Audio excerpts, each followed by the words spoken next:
Oba! Ei, você vai descascar a mexerica pra mim? Vai. Deixa eu ver. Mas não jogue, não faça sujeira não. Vamos ver. Cadê? Ixi, Maria. Olha que beleza. Continue, continue. Vamos, rapaz. Deixa eu ver.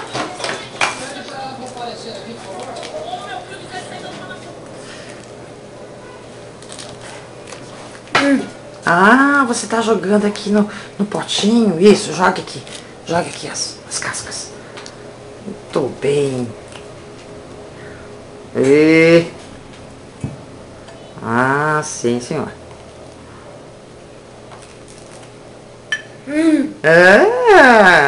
Vamos. Continue descascando. Eu quero... Essa mexerica é pra mim, tá?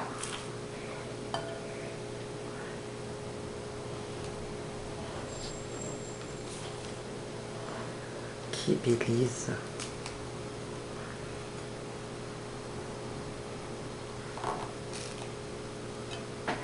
Aham.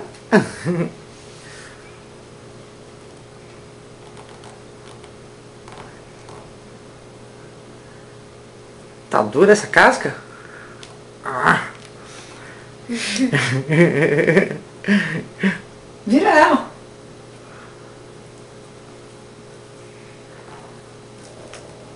Ah, achou um pedaço mais mole, né?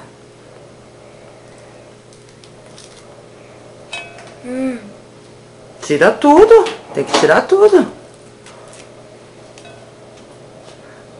Olha só, já foi mais da metade, hein? Deixa eu ver. Ah, tá quase no fim. Ah, já tá tirando. Tem que tirar a casca toda. É que ele decidiu tirar só os gominhos agora.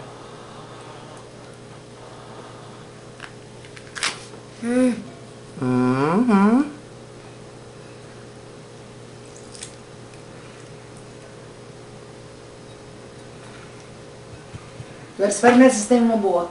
Vê se tá boa alguma delas. Põe uma na boca.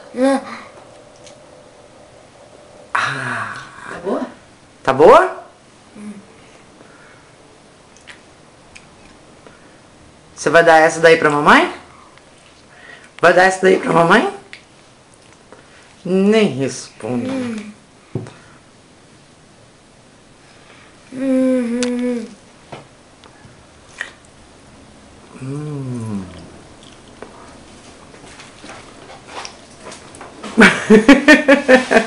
Muito bem. Mas eu acho que você devia dar um pedaço desse pra mamãe. Você vai dar? Ó. Vamos? Isso mesmo, inteligente. Ah. Não, isso não é pra limpar o ouvido. Escute, você vai dar uma mexerica pra mamãe? Não? Não? Então tá bom. Então tchau. Dê tchau. Tchau.